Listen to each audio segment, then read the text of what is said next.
It's a beautiful space. Just On the campaign trail, Donald Trump has depicted the nation's public schools as purveyors of an extreme ideology on gender and race. One of his proposals and his remedies is to revive a Reagan era call to shut down the Federal Department of Education, which was founded in 1979. Now, as Trump has vowed to close the Department of Ed, he has also implied that he would use the agency's investigatory powers to peer into local school practices around gender and race. Oh, Trump has made even more explosive claims about the power of tariffs, including that they will help pay for childcare, combat inflation, finance a U.S. sovereign wealth fund, and help preserve the dollar's preeminent role in the global economy. But economists are very skeptical of these assertions. They say while tariffs may raise some revenue, it's doubtful that they will cover the ambitious goals set by Donald Trump. And a day after Miami Dolphins wide receiver Tyreek Hill was detained and handcuffed by police shortly before he was thrown to the ground. This was right before his team's season opener. Police from Miami have released that body cam footage, which shows Tyreek refusing one of the commands by the police officers, but also shows the police being extremely aggressive. One of the officers has been placed on administrative leave while the police department finishes its investigation. And Congress is set to grill former New York Governor Andrew Cuomo about his administration's controversial directive to send more than 9,000 coronavirus infected people back into nursing homes in the earliest days of the pandemic. And House Speaker Mike Johnson is running into some problems because his strategy to tie a short term government funding bill to a Donald Trump backed proposal to overhaul voting laws is on life support. Conservative Republicans saying they will not vote for the SAVE Act.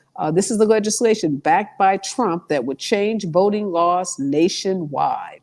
And there's still primaries happening today in the great state of New Hampshire. Voters are going to the polls to vote on a very important gubernatorial race. And Country Music Awards nominations were announced yesterday, but one big superstar by the name of Beyonce was noticeably absent from the list. Her fans are livid after she released Cowboy Carter in March. Many thought she was a shoo-in for a Country Music Award nomination. But with those nominations being released yesterday, it's clear Cowboy Carter will not receive a Country Music Award in this season. This is News of the Day, and this is Areva Martin in real time, and I'm your host, Areva Martin. This is your one-stop destination for today's trending news, expert analysis, and my unfiltered opinions. This is hour two of Areva Martin in real time, and this is the hour where we go deep, where we dig behind those headlines and bring you those stories that people are talking about. Well, there is no bigger story in the news today than the debate between Kamala Harris and former President Donald Trump. In about 58 minutes or so, they will meet for the very first time in Philadelphia. No audience will be present. Mics will be silenced after the 2 minutes that each side is allotted to answer and to respond to questions. And the stakes could not be higher. We know when Trump and Joe Biden debated each other in June, it was the performance of Joe Biden which led to a barrage of calls from Democrats, independents, and even some Republicans for him to step down. Some saying his debate performance was so poor that it was clear he was not up for the challenges of running for or even governing the country for 4 more years. Well, the stakes are as high, but the players have changed. Won't be the elder Joe Biden on that stage tonight. It's going to be the young, energetic, spry Kamala Harris, who will be facing off in her very first presidential debate. Now, we know she's only been in the race since July 21st, yet she is expected to deliver on the promise of demonstrating to the American people that she's ready for the job and that she is more fit to be the president than Donald Trump. In this hour, we're going to talk to some debate experts. Aaron Call is joining me. He's the Dean of Students at the University of Michigan. He is the director of the debate program at that prestigious university.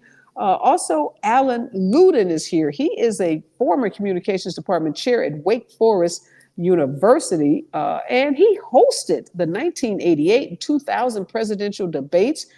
He also worked as a political campaign debate consultant and was often tapped as an election cycle commentator for TV and news, specializing in political debates. So, who better to talk to us about what we should be looking for during tonight's debate? What are the things that are going to cause the American voting public as well as the media to say one of these candidates beat the other? You know, debates are a contest. It's about winning and losing. And we often have post-debate commentary, and folks like myself and others who work in the media are asked to comment on who won, who lost. Who delivered the hardest punches, whose messages resonated most with the audiences. Well, we know it takes a lot of work, a lot of preparation, and a lot of experience to be able to stand on a stage for 90 minutes with no notes, no teleprompter, no chance to confer with your team, and to be on before what might be as many as 30 million people who might watch this debate live, and then the hundreds of other millions who will watch it after the debate on some social media channel or some cable news channel. So no matter who wins or who loses, we've got to give both of these candidates some credit for just enduring this exercise, because this is not for the faint of heart. So when we come forward, Alan Luden and our other debate specialist, Aaron Call, are going to break down for us the ins and outs, the do's and don'ts of debating, particularly at the presidential level. Stay with us, KBLA Talk 1580, when we come forward. You're listening to Areva Martin in real time on KBLA Talk 1580. Tabitha Smiley's new book, The Covenant with Black America, 20 years later, is now on sale everywhere. This classic text shot to #1 on the New York Times bestsellers list almost 2 decades ago. If you have the original book, you will surely want to get this 20th anniversary edition with powerful new contributions from today's leading voices. This 20th anniversary edition presents a compelling blend of historical insights and contemporary urgency in this critical and unprecedented election year. Get your copy of The Covenant with Black America, 20 years later today. Work is busy, and home, pretty much the same. But you wouldn't know it because my skin doesn't look stressed thanks to Olay Retinol Body Wash. Its hydrating formula is packed with vitamin B3 complex plus retinol. I use Olay Retinol Body Wash to transform my skin from dry to moisturized and visibly renewed. Sure, I still have stress, but my skin looks amazing. Try Olay Retinol Body Wash for visibly renewed skin in just 14 days. Also try Retinol 24 Body Lotion. Girl, I have a secret. When I get stressed out, I get sweaty. That's why I use Secret Clinical Antiperspirant. It's like my own secret weapon. For 72 hours, I get Secret's strongest protection against sweat caused by stress, heat, and activity, because you know how crazy life can get. Plus, it's made with advanced odor fighters that don't just cover up smelliness. They help prevent it from happening in the first place. Believe me, if I weren't wearing Secret, I'd be a hot, smelly mess. Thankfully, Secret works. This is KBLA Talk 1580, home of the 2024 Climate Justice Campaign. KBLA Talk 1580. We've got a lot to talk about. KBLA Talk 1580 believes in community empowerment through the arts. Tia Chucha Central Cultural is on a mission to transform community in the Northeast San Fernando Valley and beyond through ancestral knowledge, the arts, literacy, and creative engagement. The Northeast San Fernando Valley has a population of about 500,000, the size of the city of Oakland, yet it has no bookstores, art galleries, or full-fledged cultural spaces until Tia Chuchas opened its doors in 2001. Founded by renowned poet and activist Luis Rodriguez, Tia Chuchas Cultural Center provides a year-round free or low-cost arts and literacy bilingual intergenerational programming in mural painting, music, dance, writing, visual arts, healing art sessions, and healing talking circles. Activities also include Mexica, Aztec dance, indigenous cosmology, philosophy, and 2 weekly open mic nights, one in Spanish, the other in English. In addition, they host author readings, film screenings, and art exhibits. To express yourself, heal yourself, attend an event, or volunteer, please visit www.tiachucha.org. That's TIACHUCHA.org. This is a community call to action from KBLA Talk 1580.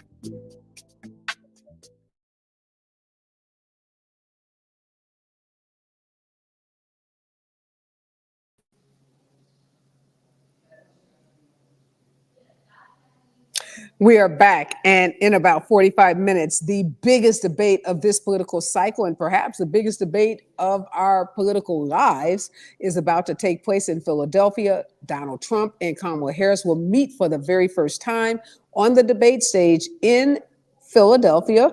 No audience will be present, and there are some strict rules about what can be done and not done during this debate. These rules were set when Biden and Trump were debating, but they're rules that have carried over since the change at the top of the ticket, Democratic ticket, from Joe Biden to Kamala Harris. I have two debate specialists joining me in this hour, Aaron Call and Alan Luden. These are guys who have spent their lives teaching and consulting on debate and strategies. I want to start with you, Aaron. You are Dean of Students at the University of Michigan. You're Director of Debate at that university. What's the first thing that you tell your students when they decide they want to become debaters?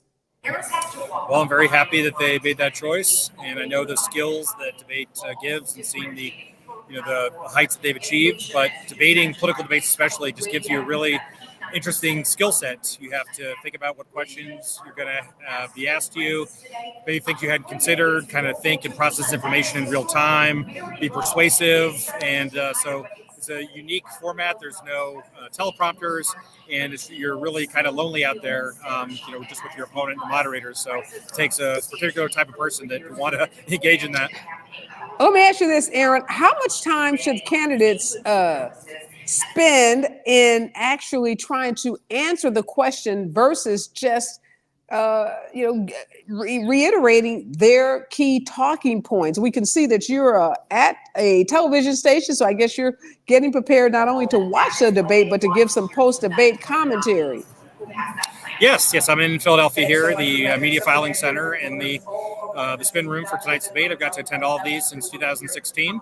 And so, yes, I'm really looking forward to that. Going back to your question, I think part of it depends on what is the question. If it's a question that is favorable terrain to you, something that you want to get your point across, you spend the entire time on it. If it's something that you don't have a great answer for or may not be favorable terrain, you quickly answer the question so you show that you're not ignoring it, and then pivot to a subject that you think is better for you. So it's a deft art to do that, to show that you're not ignoring the question, you're actually answering it, but really you want to spend the majority of your time in a very limited amount of time on the things that you think that will help your campaign the most.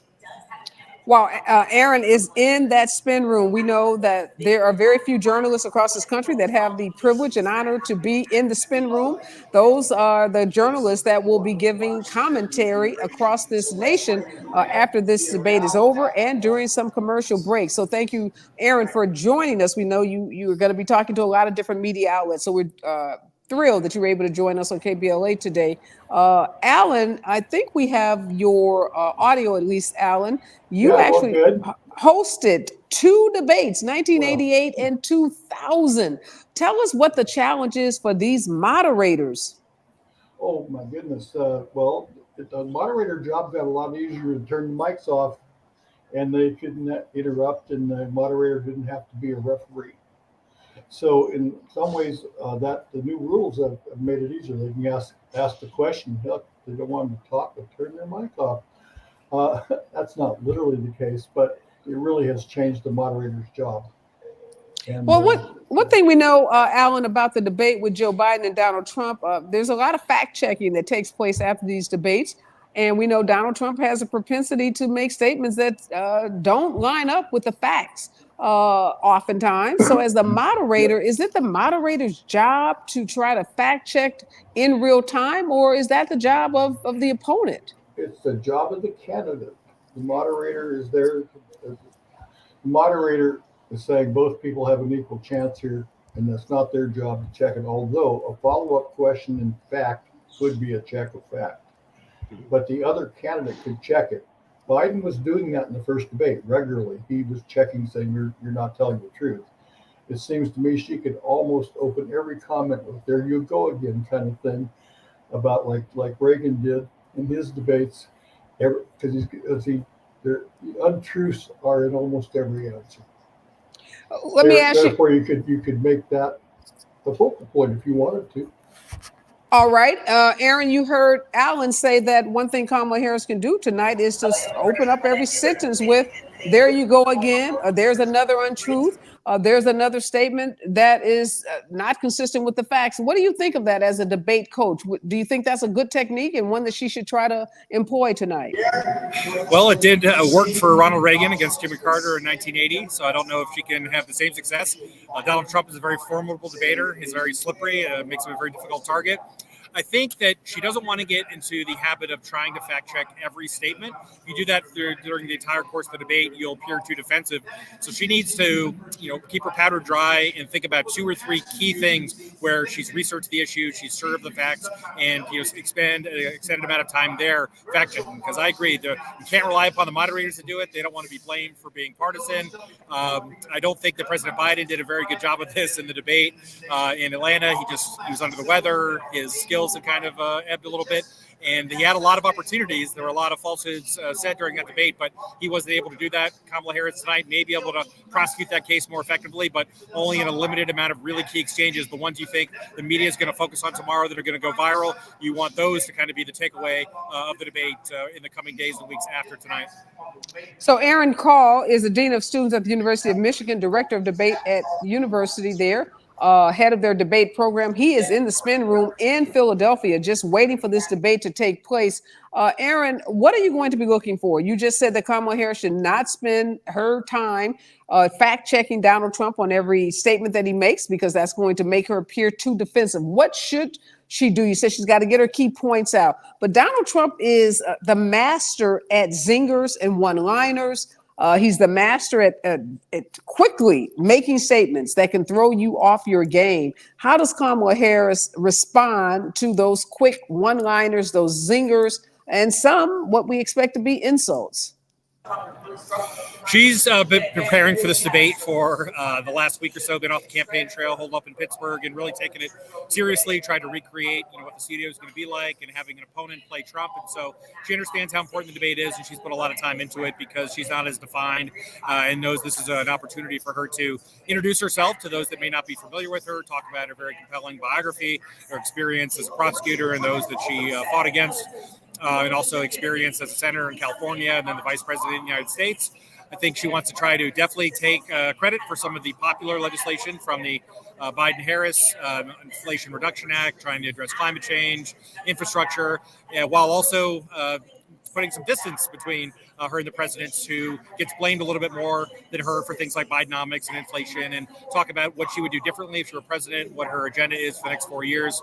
I'm sure she'll have some zingers of her own, but those you have to wait for the right question, the right time. It has to be authentic and not look forced. And you have to have really good timing there. So probably have a half dozen potential things you think would be good to say, but only get a few of them out at the exact right time. And not respond to every negative thing. I thought on the campaign trail, she's done a good job of kind of turning the cheek and saying that's just old news. I want to focus on the issues, especially for undecided voters. I think continuing that tactic would be wise for her tonight. And Aaron, what about just the physical presence on that stage? We know that when Donald Trump debated Hillary Clinton, he trolled her. He kind of walked behind her, tried to use his stature to intimidate her. Kamala Harris is about 5'4" in heels. Maybe she's 5'7.5". Donald Trump, I don't know, maybe 6 feet. He exaggerates his height oftentimes, but we do know he's taller than her. What about just the differences in stature on the stage? Does his size, just say he's more demanding just by virtue of him being larger than her? And how does she counter that? Yes, I think he will try to use his physical imposing nature. I think he is about 6'2", 6'3", and certainly there'll be a big disparity between them, both in terms of height and size. But I think some of the debate rules for tonight, they're constraining on his ability to do things like he did with Hillary Clinton in 2016. That was a town hall debate, and they were free to walk around the stage and answer questions from the audience. There obviously won't be an audience this time, and they're going to have to stick behind the podiums, and so you can't circle around the stage like a shark like you did with Hillary Clinton. But the split screen shot is going to show that differential a little bit. When the Commission on Presidential presidential debates kind of oversaw all these. They just get one shot. But then when CNN, we return these to the networks, I'm sure ABC will do the same. It'll show them side by side.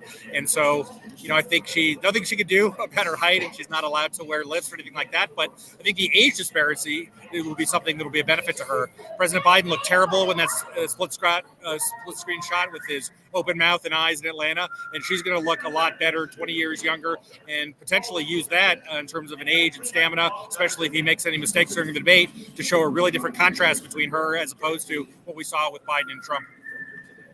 Yeah, and Alan, for you, what are you going to be looking for after these debates? You've been that guy in the spin room that's giving commentary about what you've witnessed, who the winners were, who the losers were. Tonight, what's going to be a win for Kamala Harris for you? Authenticity. There's those moments in debate where something is real and it rings true with the narrative they're telling. And if she comes through as really caring in some way, which is real, can't be fake, and that moment is unique. In other words, it happens because she's clever and she's a prosecutor who goes after him or something. That's golden. I'm interested in watching their interaction because of the split screen. The split screen was damning in the first debate with Biden and Trump. Now that Call's point is really good about one old, one young. The idea of size difference and all those other things goes away. As soon as you open your mouth, you start talking and you get authenticity and you get authority because of how you talk. If she does that, all the rest of that won't matter. It'll be some moment, or it'll be the overall evaluation of their competency, maybe. I think she needs to do less. Always do less, say less, and you'll come off much stronger and the point will stick. Hit the zinger, say he was a bugger about something, show the contradiction and hypocrisy, stick your point, and more is less is more. Wow, really interesting point, Aaron. So Alan said, say less. Don't be loquacious. Don't be the person with, that has to have the last word on everything. Get in, make your point, and get out. Is that a good debate rule? It is when you think things are going in your direction. Quit while you're ahead. And I think we've seen that in some of Kamala Harris's past debates, going back to when she was in California. She had a debate when she was running for the Senate against Loretta Sanchez, who decided to dap at the end of the debate for really no reason. And rather than kind of say anything or address that verbally, she just kind of had a look at her face and said that this is very clear, kind of the difference between the candidates. And also going back to when she ran for district attorney of California, her opponent said that he was going to take a salary both for his pension and as the district attorney. And she said, you do that, you deserved it. And then those are two examples of less being more. And it's not just the 90-minute debate itself, but then those get put into advertisements and are on social media.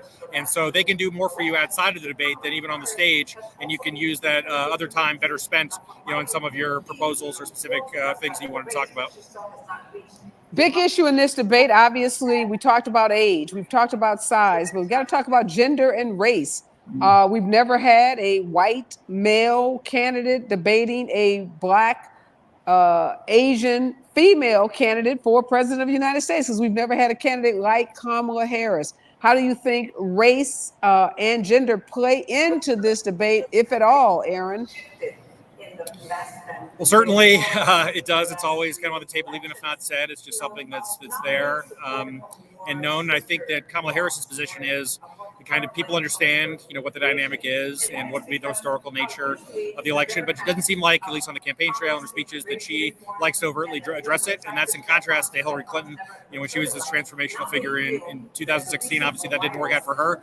So she's kind of taking a playbook from Barack Obama, who just kind of, shakes things off and just implicitly, people will know about it, and kind of saying that they think they're the best candidates, most qualified, no matter those dynamics. But it doesn't mean that it's not going to be part of the debate itself. And so I think Kamala Harris probably will be, held to a different standard in a lot of ways, and she has to be extra careful, I think, to be presidential and not kind of fall for the bait with Trump. I think Trump is going to try to get her to lose her cool, show that maybe she's not presidential. They already, think those things about Trump for the most part. He has a very high floor but a low ceiling. appealing. And so his ability to attract new voters and have a higher job approval rating is tough.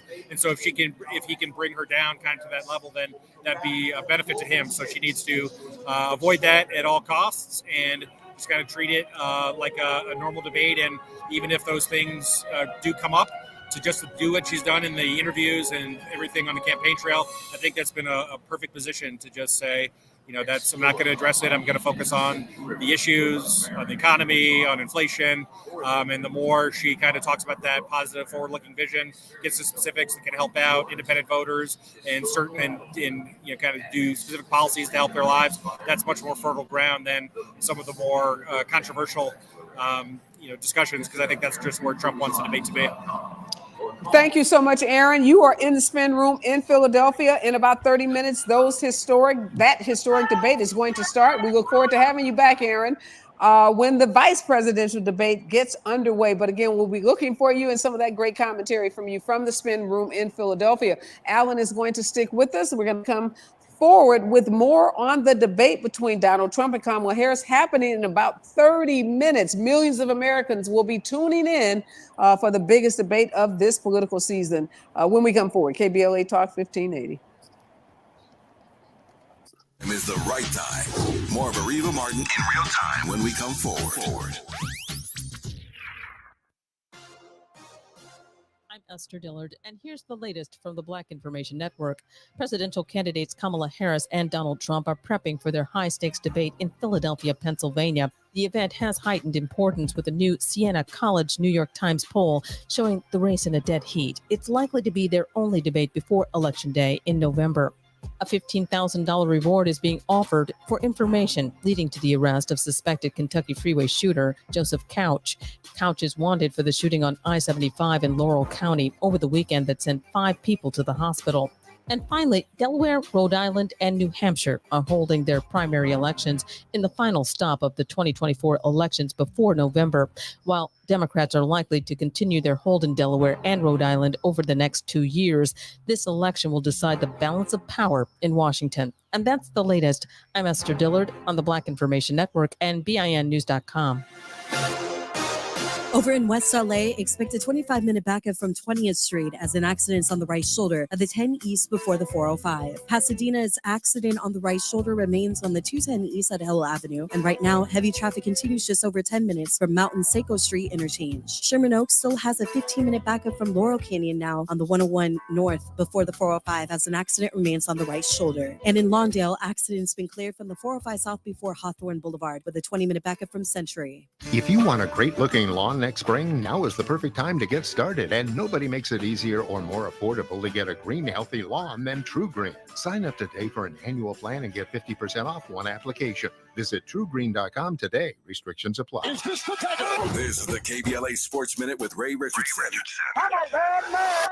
Body cam video released by the Miami-Dade Police Department revealed agitated behavior on the part of police officers and Miami Dolphins wide receiver Tyreek Hill. Hill was pulled over for a traffic violation Sunday morning a few blocks away from Miami's Hard Rock Stadium.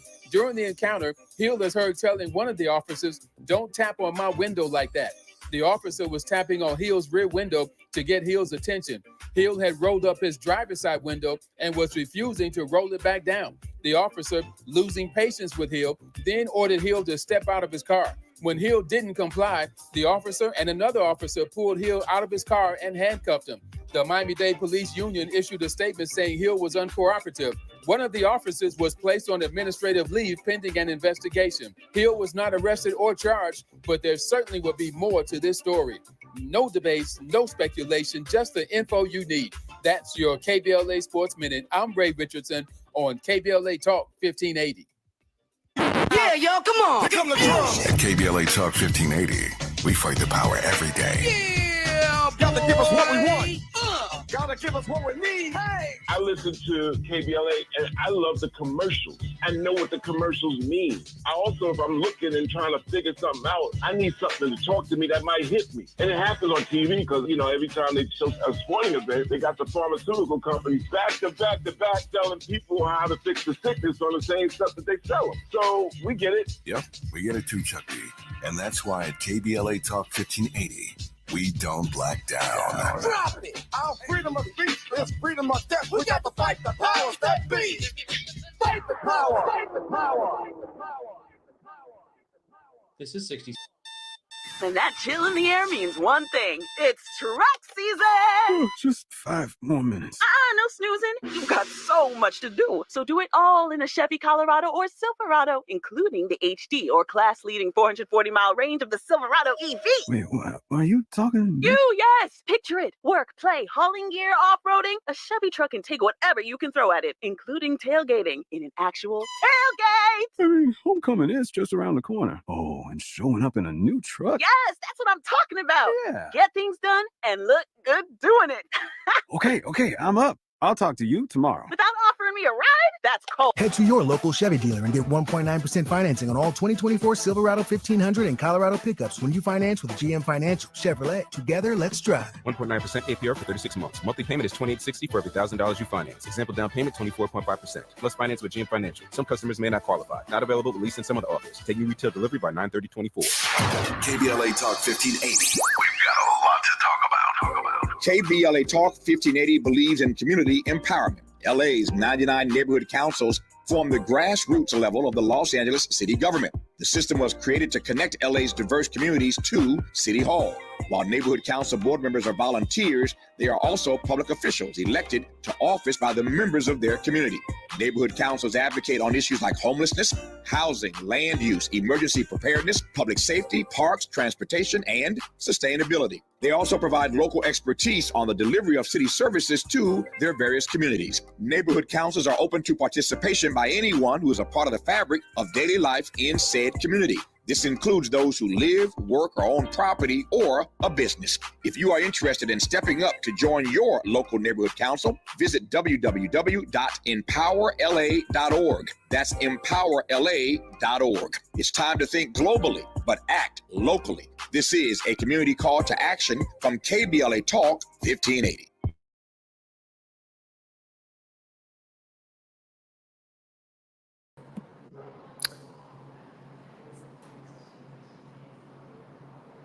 We are back, and in about 30 minutes, the biggest debate of this political season will get underway in Philadelphia. There will be no audience, but there will be millions of Americans watching at home on their television, and we are here for it. There's going to be live viewing on KBLA immediately following my show, and after that, you'll be able to get audience reaction, audience that's in the KBLA studio at our Lamert Park facility in Los Angeles. Tavis Smiley, Dominique DePrima will be there. I'm at a DNC watch party where I'll be providing commentary as well. I'm a delegate for the great state of California, and Kamala Harris is a daughter of California. So, of course, California delegates and other Democrats are going to be out in a show of force tonight supporting our candidate. So with me in this hour is Alan Luden. He is a former communications department chair at Wake Forest University, and he has actually hosted debates both in 1988 and 2000. He's an expert on political debates and political advertising. And in some ways, Alan, this is one big advertisement. This is the candidate saying to the American people, vote for me for these reasons. We saw Donald Trump, particularly in his debate with Joe Biden at the end of June. He just sprouted out a lot of his talking points, did answer a lot of questions, just reiterated talking point after talking point after talking point. Help us understand why or how in a debate does it kind of, disintegrate in some ways into just one big ad for the candidates? Well, of course, it's an audition. It's a interview for a job. It depends how you look at it. So it always is, everything's an advertisement.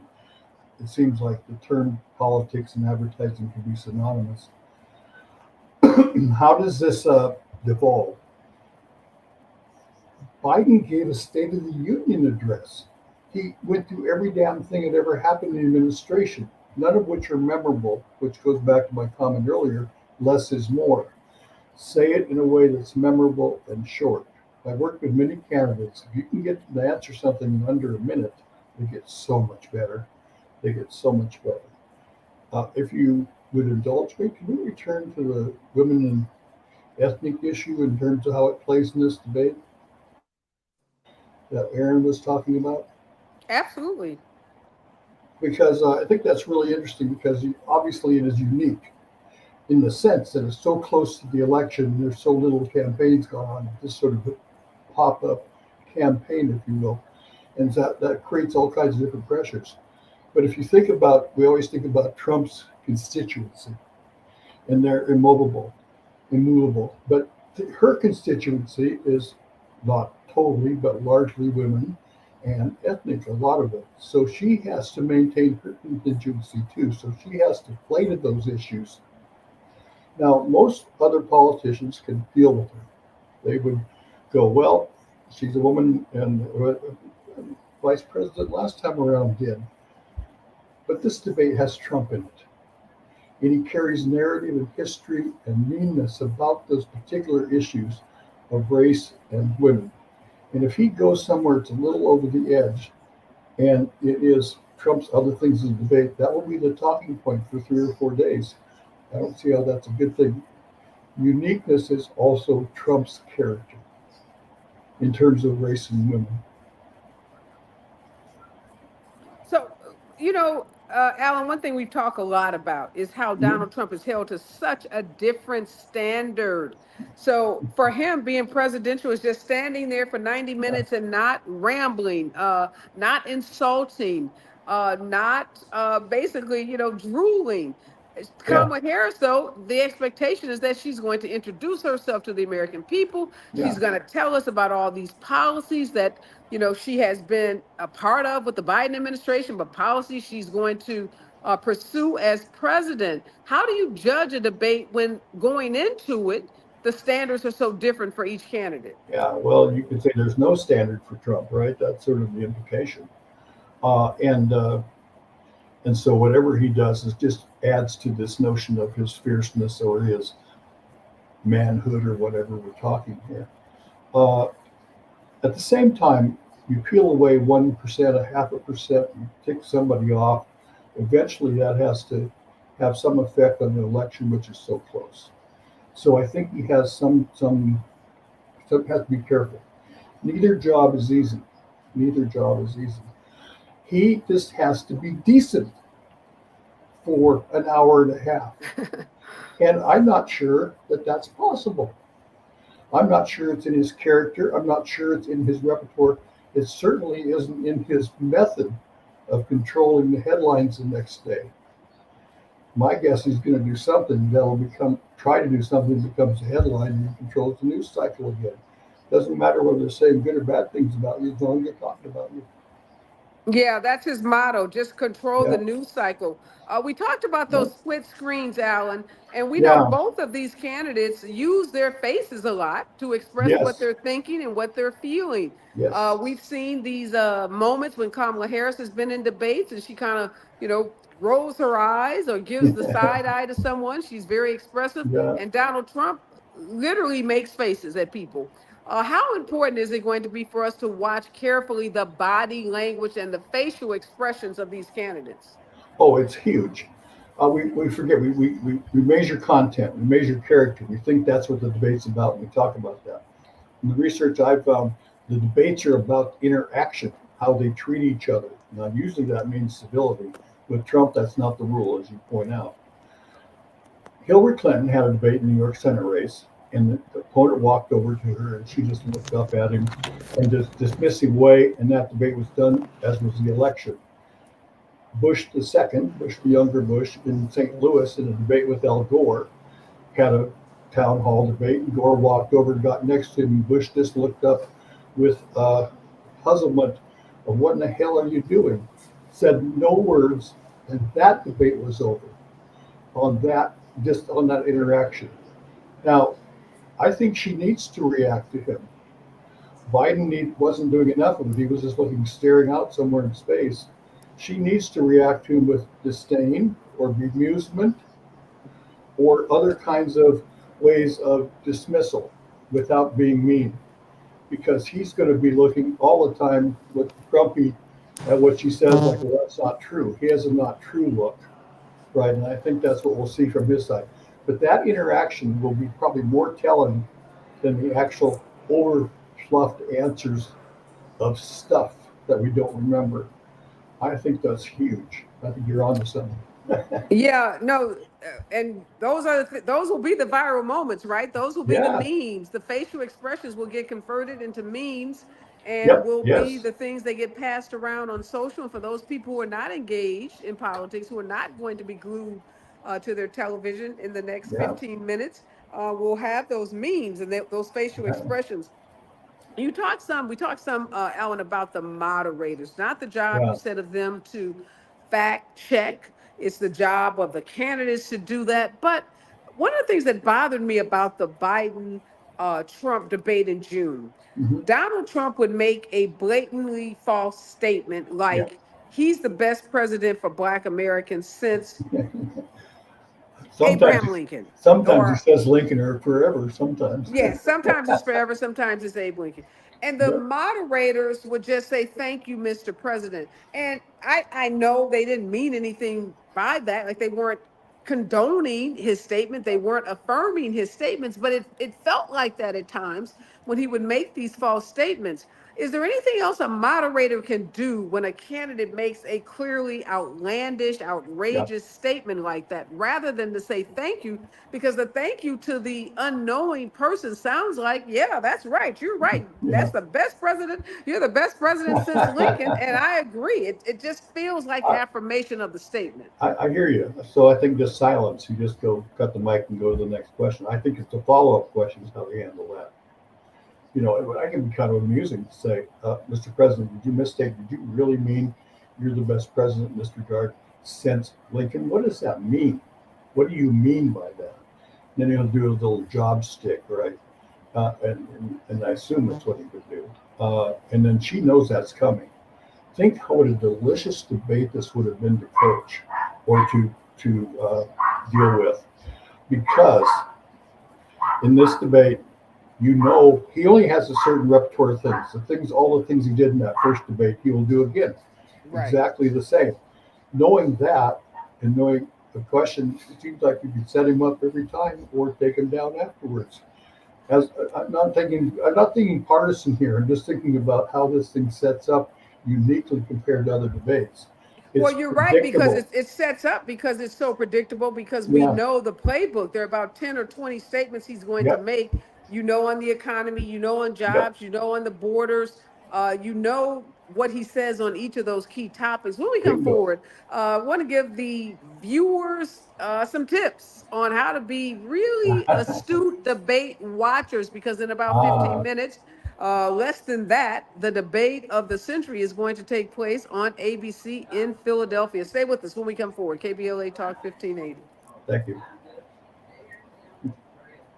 You're listening to Areva Martin in real time on KBLA Talk 1580. Many homeowners and businesses use man-made stone as an alternative to traditional stone for their countertops. Handling these products puts workers' lives at risk. Without proper conditions, workers could die from the terminal lung disease silicosis. Employers must supply respiratory protection and water systems. It's essential to wet stone when cutting it to prevent breathing in dust. Do away with dusty, deadly practices. Visit WorkSafeWithSilica.org. This is a message from Cal OSHA. With reported hate crimes rising in recent years, California has responded through outreach efforts across state government and in collaboration with community-based organizations for the launch of CA versus Hate. This non-emergency, multilingual hate crime and incident reporting hotline provides an anonymous reporting option for victims and witnesses of hate acts reported in 15 different languages through the online portal and in over 200 languages when calling the hotline. Report anonymously by calling 833-866-4283. Monday through Friday from 9 a.m. to 6 p.m. or online at any time at cavshate.org.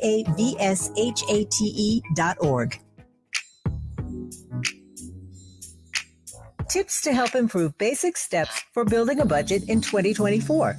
Building a budget can help you achieve and reach your financial goals.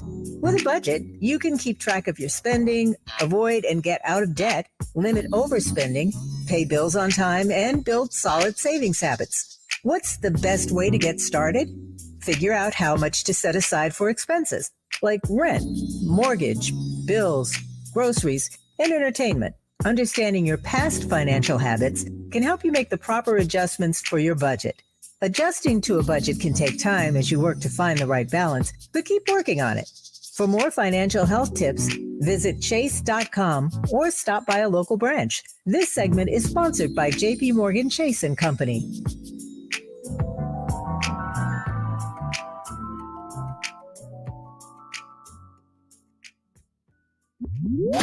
Linking social justice and climate justice all year long. We're unapologetically progressive. KBLA Talk 1580.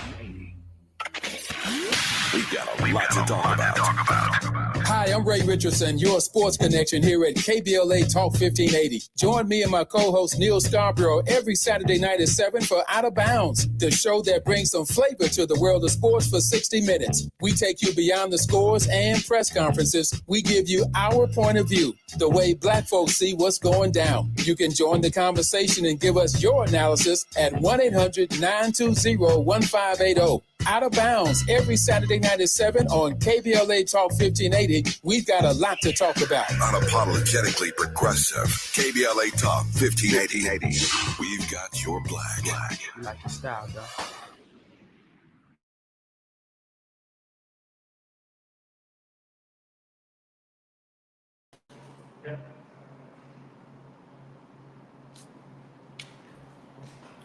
We are just minutes away from the biggest debate of this election season. Kamala Harris and Donald Trump will be debating for the very first time. This will be Kamala Harris's very first presidential debate because she's never been at the top of the presidential ticket. This will also be the first time, Alan, that Donald Trump and Kamala Harris even meet each other. Even though she's been the vice president for almost 4 years now, even though she's been a U.S. senator, she's been an attorney general for the state of California. She's never met Donald Trump. So how does that play into it at all? The fact that these two individuals who are both vying to become president of the United States have never, ever encountered each other. What you made me think of is he should have gone to the inauguration. He would have met her. You're right. He was too much. He was, petulant child. He wouldn't show up. He wouldn't do what presidents typically do, which is to transfer that power. I don't think it matters much. Think about, they have been watching each other for years. They've seen so much footage together, they're going to be sick of it from the debate practices and things. I don't think it matters much. Well, oftentimes, Alan, we hear that Donald Trump says he doesn't prepare for debates. He says he's ready. The bravado says, I don't need to prepare. I know this stuff like the back of my hand, although we have gotten some reports that lately he has been meeting, even with someone like Tulsi Gabbard. It's reported that she's been trying to help him because she had a moment during the 2020 presidential primary, Democratic primary, where she tried to take Kamala Harris down based on her record as a prosecutor, as a district attorney in the state of California. What do you make of Tulsi Gabbard being a part of Donald Trump's debate prep team? She makes videos constantly. She's always commenting on every issue that happens, and she puts them out there on the internet, try to build a following, which didn't happen. I feel for her in the sense it seems like she's trying to find a place to land or be of any kind of importance. It's sort of like Robert Kennedy joining the Trump campaign. I'm starting to sound partisan here, which I don't intend to do. But these things happen, right? These are actual facts that happen. Well, I was going to say, what you just said about Tulsi is 100% accurate. She's definitely trying to find something to make her relevant. She was a Democrat that endorsed Joe Biden. Yes. So she's had, like you said, Robert Kennedy, they cannot find their ways. They just have turned against everything they otherwise I guess you could say told us they believed. Kind of nice. There's a lot camp for lost souls that they can go rest in. There's a whole bunch of those folks. I'm talking to Alan Luden. Alan is a Loudon, veteran. but I forgot your questions. Oh, that's okay. I just want to remind my audience that you are a debate expert. You hosted the 1988 and 2000 presidential debates. You have been My department. Your campus did at the campus of Wake Forest. The Department of Community you were the chair of the Department of Communications at Wake Forest University. And you know a whole lot about political debating and advertisement. You wrote a book called Biden versus Trump: How Political Advertisements Shape the 2020 Presidential Race. This is your sixth book. So you are a legit expert on debate. So give us a couple of tips, Alan, on what we should be watching for at these various watch parties that are happening across the nation. Don't you imagine the watch parties are really kind of partisan gatherings of friends? Uh, now Well, I agree you that there are can, no undecided voters. I don't believe yeah, they're and independents, and I don't believe they're undecided the voters. presidential commission did a lot of watch parties, and we hosted a lot of them. What during the debate, one of the debates that was here in 2000, it was just the computers was coming in, right, and there was an instant response to the debates. We found 30 or 40 people in town who were genuinely neutral and paired them up with students and a computer, and they did in real time for ABC News responses to the debate. Those are quite interesting because those are authentic. You can tell when something hits and when a message works a little bit, or that it's got some legs. People respond viscerally, and so that was kind of a fun little experiment. You probably couldn't What should find they? those people though today, Alan. The I, world is I so agree. partisan. Well, when you talk to real people, they sort of claim they're more toward the middle. They don't really know. So you could get that, but you're right. It's much more difficult than it would have been in a race like that, Gore and Bush.